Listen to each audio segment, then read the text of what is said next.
The shofar rang in the valley of Elah. Goliath of Gath stepped onto the battlefield. Behind him, 30,000 chariots, 6,000 horsemen, and troops in multitude stood in a line. Goliath let out a loud and thunderous call over the valley. "Why do you come out and line up for battle? Am I not a Philistine?" He beat his chest and made beckoning gestures towards the army of Israel. "Are you not the servants of Saul?" They could feel the timbre of his voice, as if a roaring lion was close by. "Choose a man and have him come down to me. If he is able to fight and kill me, we will become your subjects. But if I overcome him and kill him, you will become our subjects and serve us." A glint of a vile smile spread on his face. The giant of Gath continued. "This day I defy the armies of Israel." He circled, pacing, pointing his large spear towards the men of Israel, taunting. The Israelites surveyed their tormentor. He was hulking, no ordinary man, but a hybrid descendant from Nephilim. Standing over 9 feet in height, his hands were enormous, not the hands of ordinary man. 6 fingers could be counted as he gestured. The spear he carried was massive, taller than 2 men standing on top of another. Goliath was large, powerful, terrifying, and well-trained, a champion of the Philistines. From head to feet, he was fortified in bronze. The armor shimmered in the early light. Upon his head, he wore a large helmet. He carried a javelin upon his back, and at his hip, his sword, a mighty blade rumored to have miraculous power. In his hands, he held a mighty spear, the tip made from iron, and the shaft such as a weaver's beam, thick and long. The spear stood in a total over 12 feet high, the giant iron tip weighing over 16 pounds. A cord wrapped around the shaft, so that with a deadly mighty thrust of his fingers, the spear would hurl into an enemy with swiftness and deadly aim, and with a second tug of the cord, return to its massive sender. Goliath of Gath was no ordinary champion. He beat his armor again and again, antagonizing his enemies. "Give me a man, and let us fight each other," his voice thunderous throughout the valley. On hearing his words, the Israelite army and their king were dismayed and filled with terror. And for 40 days, twice a day, the champion of Gath stepped from the line and taunted the army of Israel. Fear held the Israelite king and his army captive. On a far different landscape, the world bore witness to the Great War, as over 100 kingdoms, countries, providences, nations, and powers came together to battle. The Allied powers versus the Central Powers. This war raged on 4 different continents, not only by land, but by air and by sea. Fought mostly on the Western Front in France and Belgium. It is here where our next tale begins. No Man's Land was as horrifying as any nightmare conceived. The ground soaked with blood looked innocent in the night. Craters scarred the surface, mangled entanglements of barbed wire and shrapnel highlighted the morose.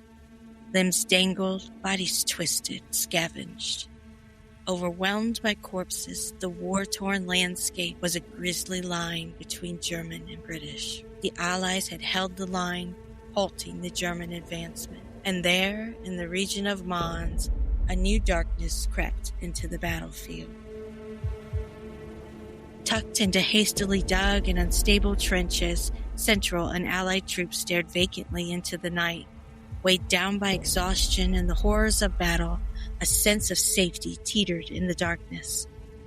Illuminated briefly by an occasional flare, a silhouette roamed the torn landscape, darting in the shadows from crater to crater and skulking through the dead. Wide-eyed, weary men looked harder into the night, straining to understand. Low guttural sounds could be heard as the dead violently rocked moved back and forth in rigid motion. Then came sounds of ripping and crunching. Dark and large, the live and underworldly specter began to hunt. It moved with stealth, eyes glowing red. An eerie howl pierced the air, and with it let loose a symphony of fear and panic.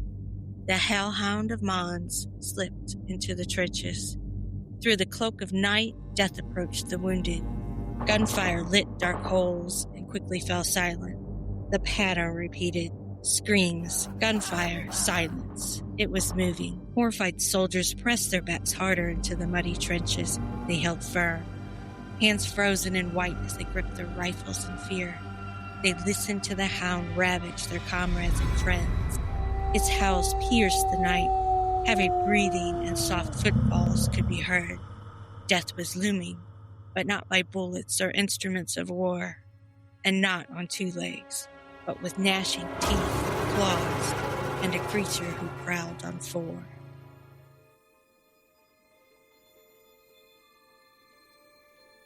A few years later, in 1919, after the war had ended and the legends of the Hellhounds of Mons spread, a paper in the Daily Oklahoman published an article. The following is the article read in part.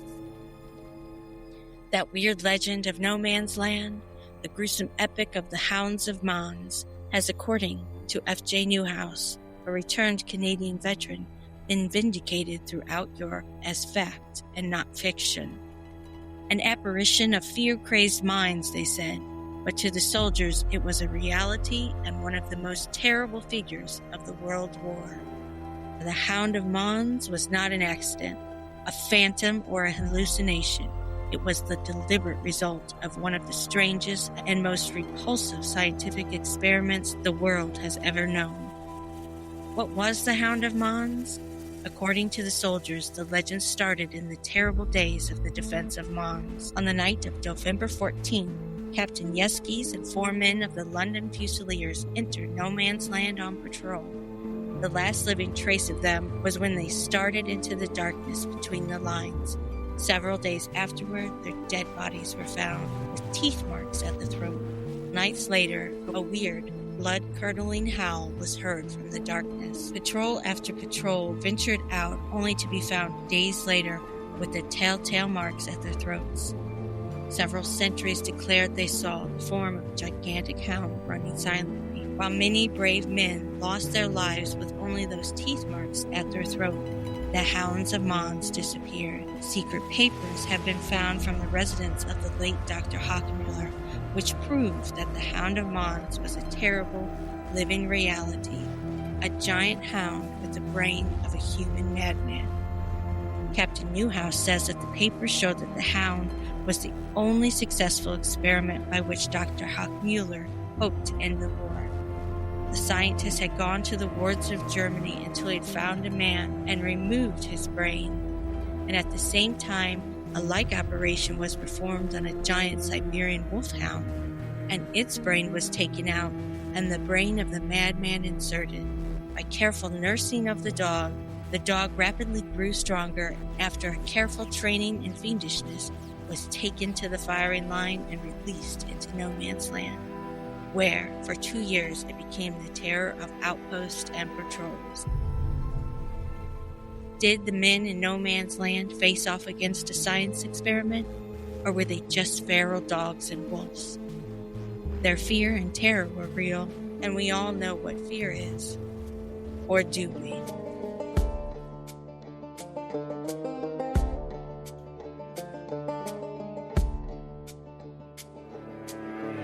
Welcome to Rebel Road. I'm Mary. And I'm Haley.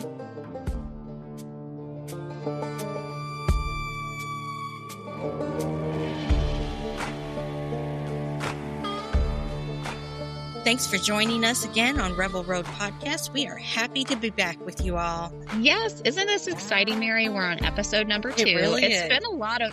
It's a lot of work to put together a podcast, more than we thought. So, for all of our listeners, we just want to remind you guys, if you haven't yet, please, I don't know, maybe I'm begging, I don't know, but please subscribe, hit the subscribe button so you don't miss an episode. And as the kids say these days, chat, we'd like to have the 5-star rating, but most importantly, just share our podcast. We want to get the weird out there. We want to get the faith perspective out there. And, we need you guys to help share the word. Yes, please share, subscribe, and rate us. We appreciate you sticking around for another episode. And Haley, we've got a good one today, I think. This episode is about something we all face. Most of the time, I'd say we encounter it on some level day to day. And that topic is fear. Fear, just what exactly is it? We know it's physical. We first experience it in our minds, but it triggers a very strong physical reaction in our body. It releases cortisol and adrenaline. And when we get scared enough, our heart rate, our breathing, our blood pressure, it all increases. And it can even cloud our judgment. That natural fear, it keeps us safe, but there's something I think we both feel. And that is that there is at times a more supernatural element to fear. But first things first, Haley, have you ever really been afraid? I'm talking like feet frozen, mouth gaping, can't move afraid. What do you think, Haley? Have you been that scared? Well, Mary, first of all, I think in today's modern world, who hasn't? You can just pick up your phone and scroll some social media and just see what's going on in the world with all the different chaos. But to answer your question specifically, yeah, I've had several different occurrences of fear. Now, I don't want to negate other people's fear because, there's could be so many different dynamics and elements to fear and what others have experienced. But one that comes to mind for me is one that I would consider almost like a real life nightmare scenario. And that for me is being home alone in the evenings. It's got to be dark and I have to shower. So I'm home alone. I'm in the shower. And that fear is what's going on inside of the house while I'm in the shower. Someone might be breaking in, the horror movies, kind of element. Yeah. So back up probably about 5 years ago, we were living in what was supposed to be our forever home. But of course, you never know. Life has a funny thing of changing rapidly on you. But what was supposed to be our forever home was on land that had been developed. An older developer, he had inherited the family land. Nearby was a plantation style home that later was torn down. But back to the story, I like to get off topic too much. It's maybe the ADHD, but I think it's both of us. yeah. So let me stay focused. So to the story, I was in the shower, home alone, in the shower, was getting out and drying off. And just as I was opening the bathroom door, I heard what sounded like just a troop of soldiers, just like a ton of men trampling through the house. So it would have just been on the other side of the wall of where I was. And Oh I my gosh. immediately, it was terrifying. I immediately ran to the bedroom door, locked it. Of course, we believe in our Second Amendment around here. So, of course, Yes, we do. Yes, we do. Immediately got the gun out and I was ready. And I just stood there and the noise just stopped. And just stood there for about 10 minutes, heard nothing else, and slowly creaked the door open. Of course, I was ready. And there was nothing there, absolutely nothing. And we did have, a couple small cats at the time, but no way could those little kitties make that kind of noise. And so I come into, it was a formal living room, and I'm looking, and the cats are looking up the stairs. And I think, my gosh, what was that? Think about what we kind of briefly mentioned in our first episode about cursed land and maybe the connection there with that plantation home. It did have some slave quarters in the basement of that home. So again, it was later torn down. But to fast forward that story, probably about a week later, my husband was home alone. I had just left for a baby shower, and my husband called me and he said, "Hey, did you forget something? Did you come back into the house? Did you forget something?" And I told him, I said, "No, when I left, I didn't return." Well, he also was in that bathroom. And what did he hear? Bunch of noise going through the house. He described it. It sounded just like what I had experienced. And we hadn't even compared stories until that time. So that was almost like a real life nightmare coming to light for me. But what about you, Mary? What nightmare specifically? Have you ever had a nightmare? Yeah, I mean, I've had nightmares. I think we've all had nightmares. And back to you, just a tiny bit. I mean, gosh, yeah, that fear of being alone and is somebody there in the house. I know when my husband traveled a lot and I was home a lot, I would get that paranoia fear. So that is a good one. That is scary. But It is. yeah, nightmare. When I was little, I had a recurring nightmare that I called my bridge death dream. I absolutely hated this nightmare. It involved our grandmother, a car, and a bridge, and that's all I'm going to say about that. But it was so real that in the end of this dream, I would always see my tombstone and the date. And this nightmare, it plagued me forever. And it was so scary that I'd get up in the middle of the night and I'd crawl into bed with one of my sisters. I come from a large family, so I had several to choose from. And they'd always be like, ugh, they'd always be like, get in. But I had that dream off and on for years, and it messed with me so much that to this day, I have a strange fear of driving over bridges, especially any bridge that looks like the one that was in my dream. And even though I know it was just a dream and, grandma's gone and they had dismantled the bridge that this dream had happened on, it still sticks there in the back of my mind. So nightmares and fear associated with nightmares, they're so powerful. Yeah, that's pretty intense. You saw your actual grave. Yeah, I did. And they say you can't read in dreams, but I could read it. I knew what it said. And so I think that added another element to that nightmare. Yeah. Yeah. Nightmares are a weird type of fear, I think. Wouldn't you agree? Absolutely. I know people are quick to dismiss them as stress and just the way our body works and our subconscious. You can argue that you're going to bed at night and you got a lot of things on your mind, and as you're drifting away, that might be what you dream. But I myself have nightmares, even to the point of some sleep paralysis on occasion. Now, folks have shared some experiences with me about sleep paralysis, and I can't say that I've experienced it to the extent of some others. It sounds really terrifying. Oh, But, yeah. Just nightmare. yeah, Yeah. absolutely. And, through the years, and even for this podcast, we've done some research on them, just from our own personal experiences. So, Mary, do you know the origin term?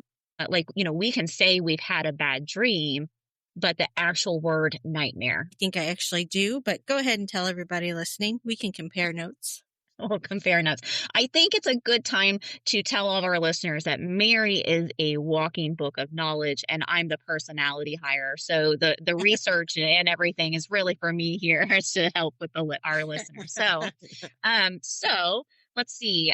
For those like me who didn't know, it comes from the root word. Of course, night is obvious, but mare, M-A-R-E, is an old English word. And that doesn't mean female horse. I have some time in some clinical research on the animal side, but it doesn't mean female horse, but it means an evil spirit. And some folklore also include goblin, nymph, or demons.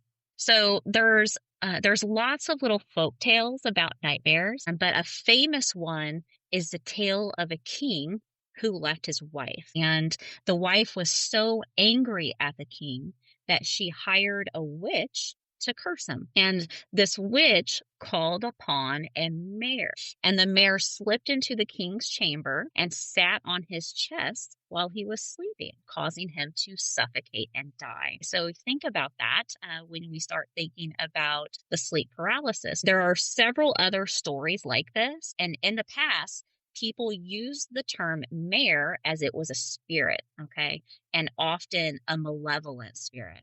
And they would warn against these nightmares. And if people died in their sleep, it was said a nightmare took them. So to me, someone who has experienced some sleep paralysis, I find that fascinating. And I'm not saying I think I have a demon on my chest, but if you look at case studies, there's usually an entity that accompanies sleep paralysis. Great job. That's exactly where the term mare came from. And Perfect. yeah, and I agree. The idea of sleep paralysis is terrifying. And I want to say something like 8% of the population actually experiences it, which is way more than I would have ever thought. I would have Me thought like too. maybe Me one too. or, yeah, like maybe 1 or 2%. And I don't know the science behind sleep paralysis. I know it has something to do with your mind waking up, but the whatever's excreted to keep our muscles stiff, Hmm. that stays there. But I do believe, and I know the hallucinations and intense fear people undergo while being perfectly awake and unable to move are very well documented. A lot of Hmm. people, they're said to see the shadow figures, or the one that really fascinates me is the Hat Man.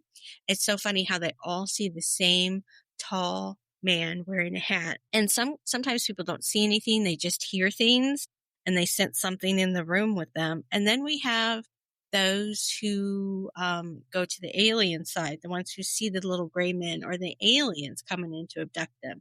So the phenomenon is just wild and it is fascinating. I agree. And I think we could probably do an entire episode on just sleep paralysis stories. But the fact that people before us used a term for spirits or demons to describe something that held them down during slumber, I think that right there should give us pause that there might be something more going on to sleep paralysis and nightmares than what science is able to explain. Yeah, I agree 100%. There are so many myths surrounding sleep demons. I think we could really dig into something. And if any of our listeners have any experiences that they would like to share with us, I by all means, please send those in or reach out.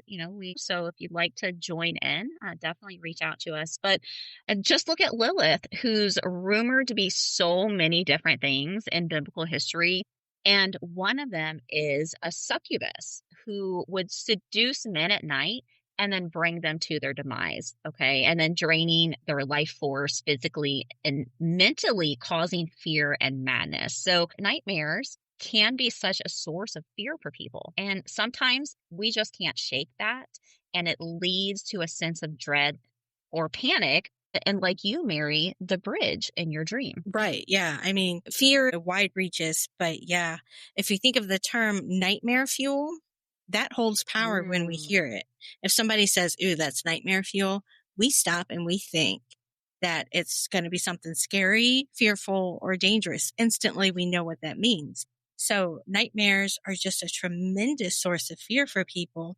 We spend like a third of our life sleeping, and for most of us, a good part of that time is spent dreaming. So many cultures believe that the dream world is just this thin veil between our natural and the supernatural world. And they believe dreams hold value. They supply hmm prophecy and insight into our psyche. And dreams can bring closure. Sometimes we'll dream of a recently passed loved one and we find peace in that tiny moment. And like all elements in our natural world, there's always a darker element that can come into play. And that's with that unnatural state of fear. I do believe fear can take on the form of an entity like a mare. Maybe it takes on the form of a dark, shadowy figure in a room or the demon that sits on your chest. Specifically, I think it's a spirit of fear that is what's taking on a form, not just emotion, but actually there is a spirit of fear.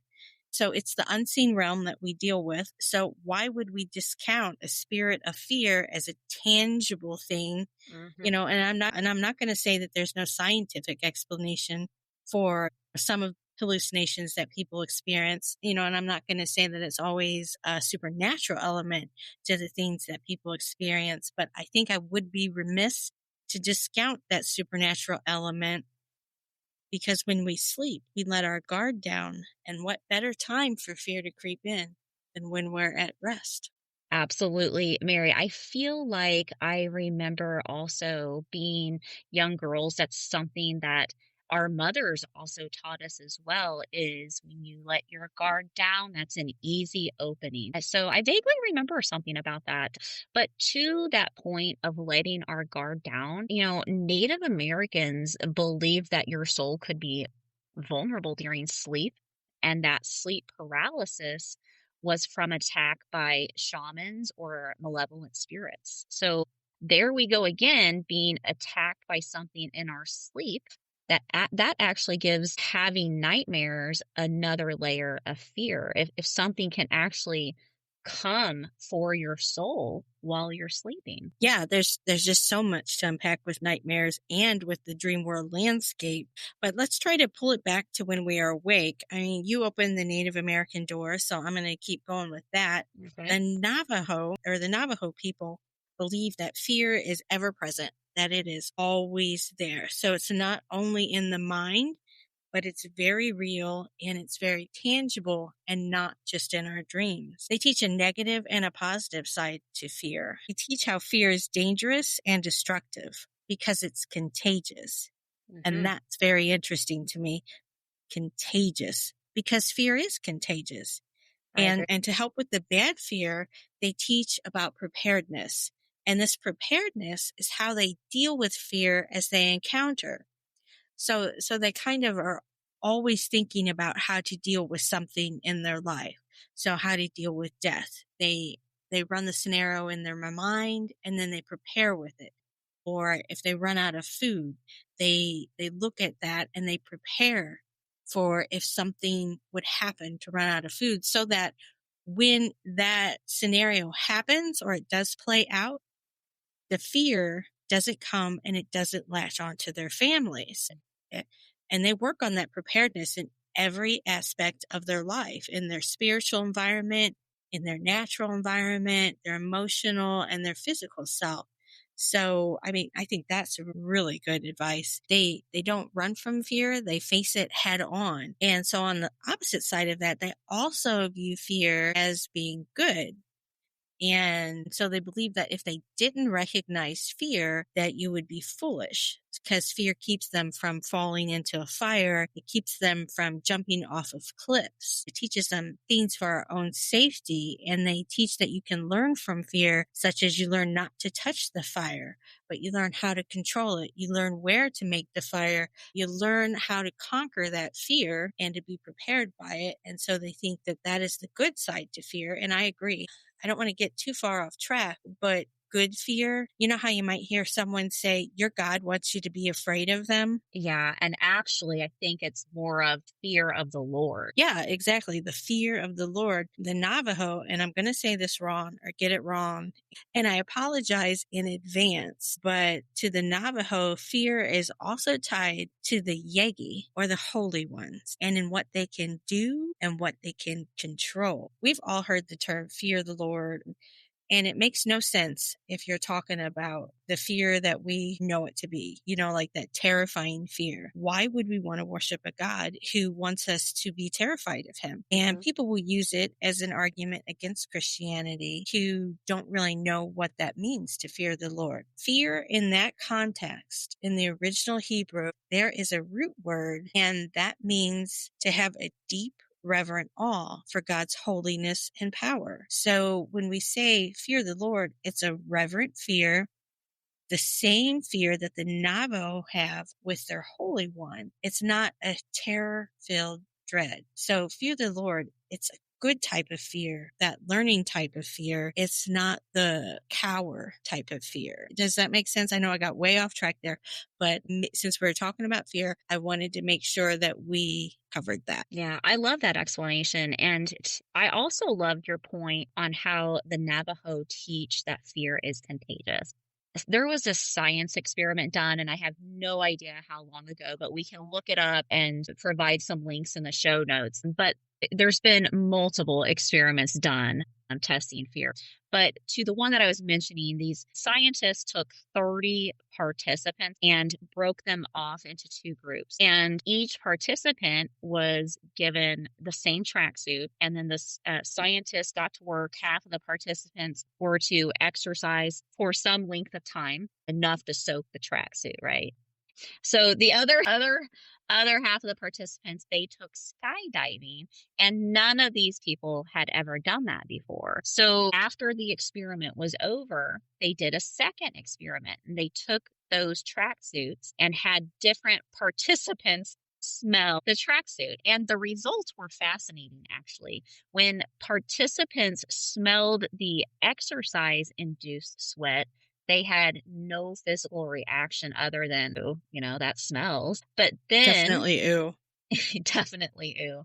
But when they smelled the fear induced sweat, participants would feel on edge, nervous, and their pulse and heart rates increased. And so the experiment concluded that fear did spread without someone even knowing why, which I found very interesting. I mean, that is interesting. And I wonder how you get to become a participant in some of these studies. And, how much do you get paid for sniffing somebody's I sweat? I don't know, but I mean, in today's economy, $20 is $20. So I would do it for $20. Yeah. Yeah. But I mean, that's some good science there.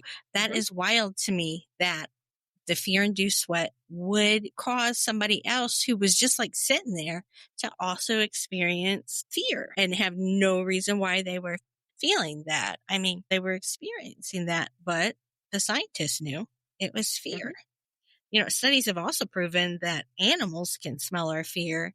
We've heard that they can smell your fear, don't run. But there's been a lot of different studies on animals and dogs, and they found that dogs not only can smell your fear, but sometimes they will mirror our emotion and become fearful as well. And if we take that and apply it to the animal kingdom, if fear can be perceived on the wind, they have much better olfactory senses than we do, then Mhm. that Mhm. explains why they can smell our fear and they can smell others' fear. And it also explains why we have multiple animals scurrying to safety when a predator approaches. It just takes one of them to become afraid and then the rest pick it up. Kind of Yeah. like how fear can infect soldiers on the battlefield. Yeah, exactly. So, let's go back to No Man's Land. In the opening tale, we can't discount all the fears faced in war. We won't understand that level of fear, right? If we haven't been in that situation. In that story, the supernatural fear of the hellhound mixing with the natural fear of war,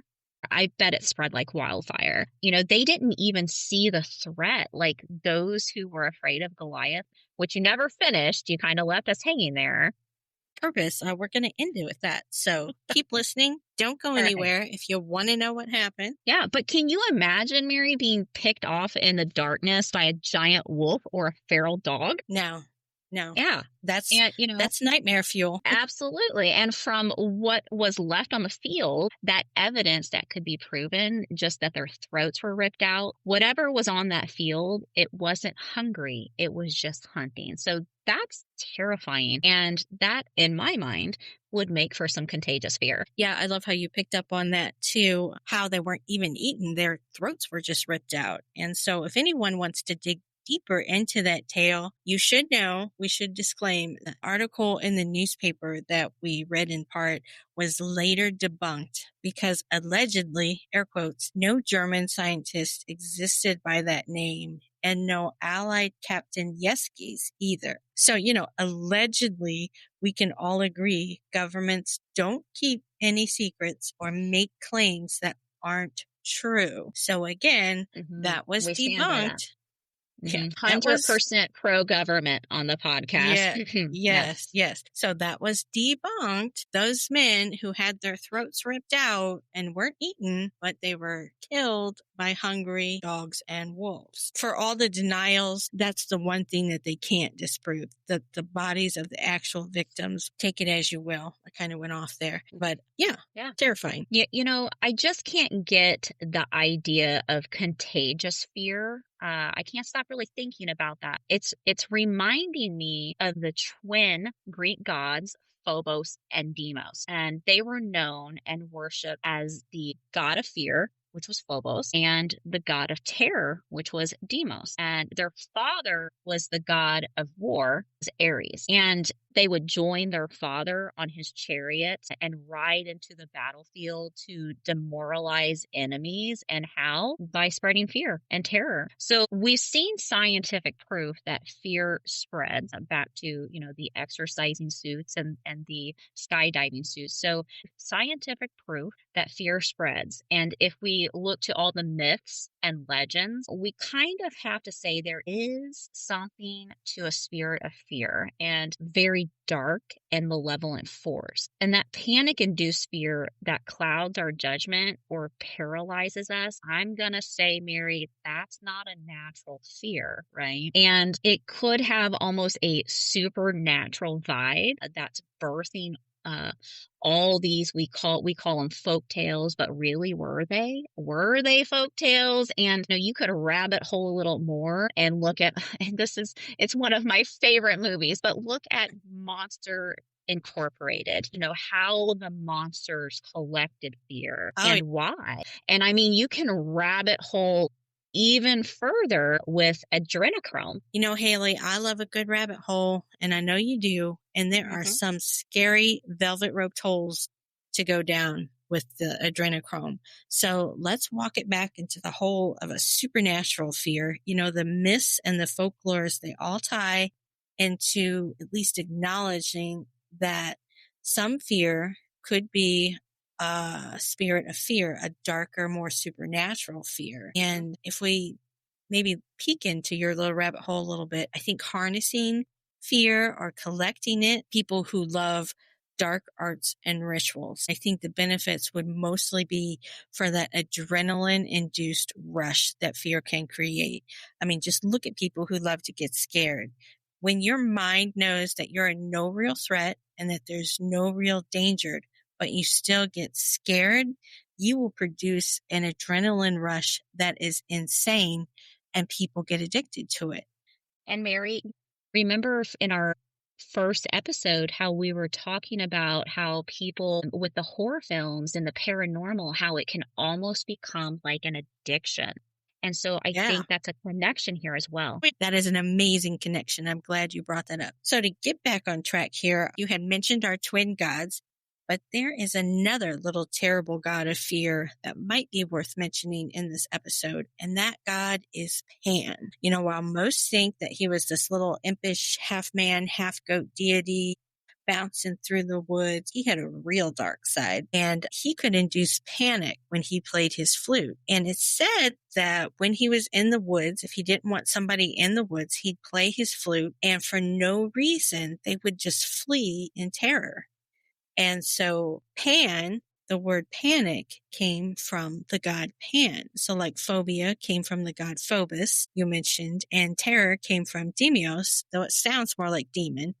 But, demons are terrible, so we'll give it to ourselves. But without even looking very far into our subculture of gods, we've got 3 of them who incite fear into men, whether on the battlefield or off. So once again, we have an entity inciting a spirit of fear, which is something real and contagious. I mean, a half-man, half-goat creature, that's going to make you run. At least it would for me. And we're not talking about the goat man out of Maryland. My gosh, the goat man. Oh, you know what I'm talking about, Mary? So since I brought him up, should we just do a quick little something for our listeners? Go for it, Mary. Oh, yeah.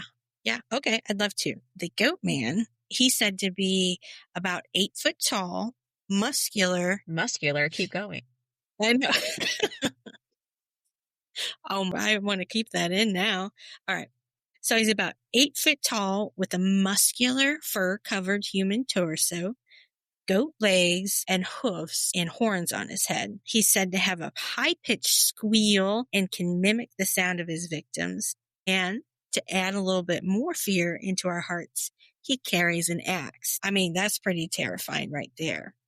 Yeah. He's also said to be a relative to the chupacabra, which is the goat sucker in Mexico. And then others tell the tale of a farmer who tended goats that became mad and enraged when his flock was killed by teenagers.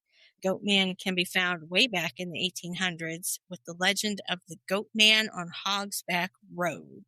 And in this version, he's described a little further as having red hair and sharp fangs and he was said to hang his victims from the trees. He's a little bit more tame on some of the modern tales. You see him hopping on teenagers' cars and smashing their windshields with his axe. In the 50s, along with some trespassing, we can find him hopping on teenagers' cars and smashing their windows. But slowly, those sightings became more gruesome. And in the summer of 62, the Goat Man was blamed for murders of 14 people who supposedly wandered too close to his home. He's been blamed for the disappearances of a young boy on Halloween and a 12-year-old boy on his bicycle. And he's also credited with a number of unsolved animal mutations. In the 70s, two teenagers were in the woods when suddenly, on top of the hood of their car, there was a goat man. They described it as a vicious-looking goat with the arms of a man, and the creature began to swing its axe around wildly, and it just turned and ran into the woods. We find him in the east with a woman in the north of the country. She described a creature of goat-like properties wandering around her yard, and she went on to say that her dogs began to bark wildly, and in the middle of the night, she was just too frightened at the sight of the creature. So she stayed in the house, and the next morning when she went outside, she saw her dog's head had been cut off, and most likely with an axe. So Goatman's had a few other names like Pope Lick Monster, the Lake Worth Monster, and a few others. And he has some more nefarious traits that we won't get into today, but they do line up with the god of Pan. And maybe we can turn him into like a little road snack episode once we find our groove, Haley. Yeah, I love that idea. And for everyone listening, a road snack will be our mini episodes, about 15 to 20 minutes long. So that's going to feature different cryptid or different stories, the weird and mysterious once a week, once we kind of get our flow going, like Mary mentioned, especially for all of our patrons. So keep, checking in. We're hoping to have that going by maybe January coming up. So definitely be sure to subscribe. Follow us on social media so you don't miss it. So, okay, where were we, Mary? Yes, we were talking about Goat Man. So thanks for that little rundown. He's definitely got Pan vibes. I mean, there's a lot of scary stuff in the world, but a goat man, have you ever looked into the eyes of a goat? My dude, that is nightmare fuel all by itself. 100% scary eyes. And, how about that sound, though? A high-pitched squeal. I guess the normal goat bleating wouldn't be so scary because that's kind of a cute noise. But, let's focus now. We looked at nightmares and sleep paralysis. We looked into some scientific and some supernatural reasons on how fear spreads. So let's just look at fear when we personally experience it. Fear, when we experience it, go into like a self-preservation mode. And we have learned that one of three things kick in, and we all know it. It's fight, flight, or freeze, right? Yeah. Yeah. Let's look at fight mode. And that happens when you feel your body is in danger and you believe you can overcome that threat. You'll respond to fight mode. Your brain releases signals to your body, preparing it for the physical demands of fighting. Our jaws get tight. We might experience intense anger that'll well up inside of us. And we get this knotted, burning feeling in the pits of our stomach. And we are ready to take the threat down. Fear turns us into a weapon. I don't know about you, but I can move a refrigerator when I'm mad at my husband because he didn't do the thing I asked him to do 2 seconds ago. So, that is our fight mode. And flight mode, that happens when your body believes it can't overcome the danger, but you can avoid it by running away. So we respond in flight mode. We get the surge of hormones and a giant adrenaline rush. It just gives our body stamina to run from danger longer than we typically could. We feel restless, sweaty, our eyes will dilate, and we'll start looking for escape routes. Our eyes literally start darting around trying to assess the best way to escape this danger. We look for a safe place. So in flight mode, fear turns us into amazing escape artists. We're just all of a sudden ready to get away. And if we look at the freeze mode, when we experience fear and we go into freeze mode, this response causes us to feel stuck in place. It happens when your body doesn't think you can fight or flight. And this type of reaction is the most dangerous, in my opinion, because you get this sense of dread. Depression can take hold. You become captive to the fear. Fear has won. You know what I'm saying? You just kind of crumple. You give up. And so that's why I think that's the most dangerous type of reaction to fear. Yeah. I want to touch on that just real fast, the freeze mode, because it's so true. Fear keeps us stuck, right? It keeps us from so much. And I want to repeat that. It keeps us from so much. And sometimes it's not the terror-driven, nervous energy, anxiety types of fear that we face. Sometimes it's the small, little things that we say to ourselves. I'm not good enough. I'm afraid of what they'll think of me. This podcast won't last, those kind of fears. And that ends up controlling us. And we might be so distracted by our thoughts that we don't even see these small little things as fear. And so what is the acronym of fear? FEAR, fear. So false evidence appearing real. Some things I like to break down. I remember when my kids were smaller, I'd try to think about how can their little small brains understand what I'm saying. And so when we're talking about false evidence appearing real, maybe for our kiddos, it's an invisible audience. Maybe they can think about it from that perspective. Fear can show up as a big bully and a liar, just as much, if not more so, than a supernatural terror-inducing spirit. And we let it. We let it because we aren't paying attention to our thoughts. Yeah, I can't tell you how many times a day I struggle with fear-based destructive thoughts. But I've been learning to combat them. And the first step is to catch them as they happen. If I start feeling fear about something, anything big or small, I'll take a deep breath. I'll think and I'll wait. And I'm just like, why am I feeling this? The Bible says to hold every thought captive.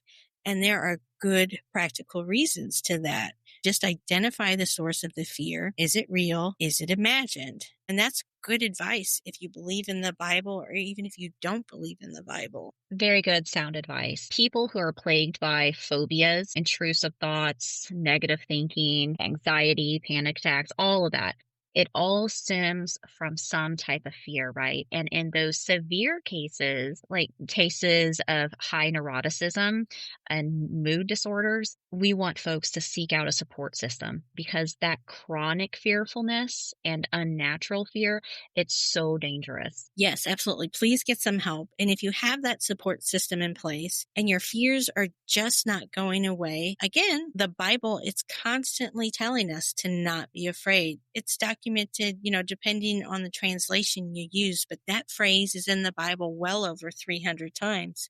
God himself does tell us he has not given us a spirit of fear, but of power and love and of sound mind. Yeah.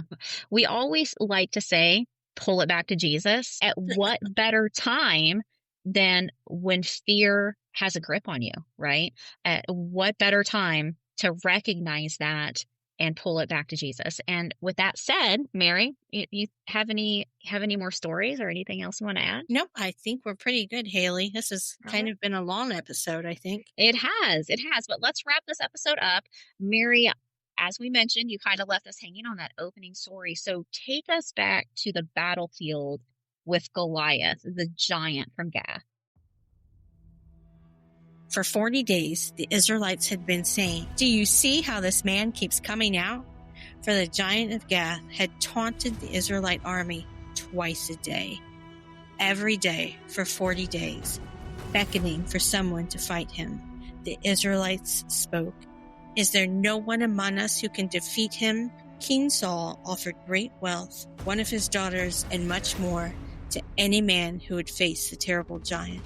David, a shepherd boy, not old enough to be a soldier, was sent by his father to take his brother's supplies on the battlefield. Delivering the supplies and talking with his brothers, David heard the thundering taunt from the Philistine. Unafraid by the giant's words, David said, "What will be done for the man who kills this Philistine and removes this disgrace from Israel?" is this uncircumcised Philistine that he should defy the armies of the living God? And the men next to him told David of the wealth, marriage, and more that was offered to the one who could kill the giant. Word of David on the battlefield came to the king, and he sent for him. On arrival, David said to Saul, "Let no one lose heart on account of this Philistine. Your servant will go and fight him." Saul responded in kind, "You are not able to go out against this Philistine and fight him."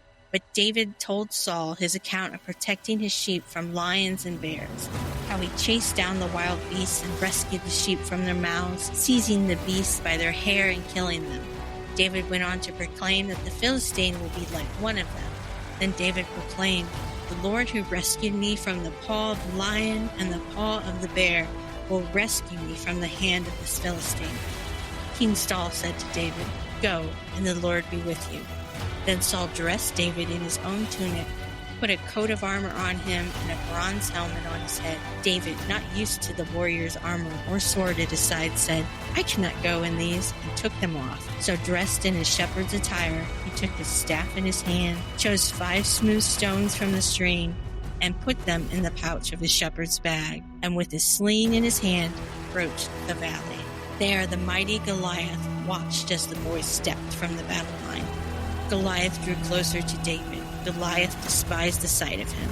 He snarled at the boy and the army before him, his voice loud and terrible. "Am I a dog, and you come at me with sticks?" Goliath cursed David. "Come here," he said, stepping closer to David, "and I'll give your flesh to the birds and the wild animals." David stood still against the giant of Gath, dressed in a simple tunic, his sling in hand. David returned his taunt. "You come against me with sword and spear and javelin, but I come against you in the name of the Lord Almighty, the God of the armies of Israel, whom you have defiled. And on this day the Lord will deliver you into my hands, and I'll strike you down and cut off your head. This very day I will give the carcass of the Philistine army to the birds and the wild animals, and the whole world will know that there is a God in Israel. All those gathered here will know that it is not by sword or spear that the Lord saves, for the battle is the Lord's, and he will give all of you into our hands." Goliath, closer now, lunged to attack David, and David ran swiftly toward the battle. Reaching into his bag and taking out a stone, he slung it hard and fast at the rushing warrior. The stone struck the Philistine on the forehead, and stunned, the giant spun around, falling face down into the ground. Without a sword of his own, David took hold of Goliath's sword and pulled it from its sheath, and with a mighty slash removed the giant's head. A spirit of fear did not win that day in the valley. Years later, and now King David wrote these famous words, "Though I walk through the valley of shadow of death, I will fear no evil, for you are with me. Your rod and your staff, they comfort me." Was he remembering a long time ago in his youth?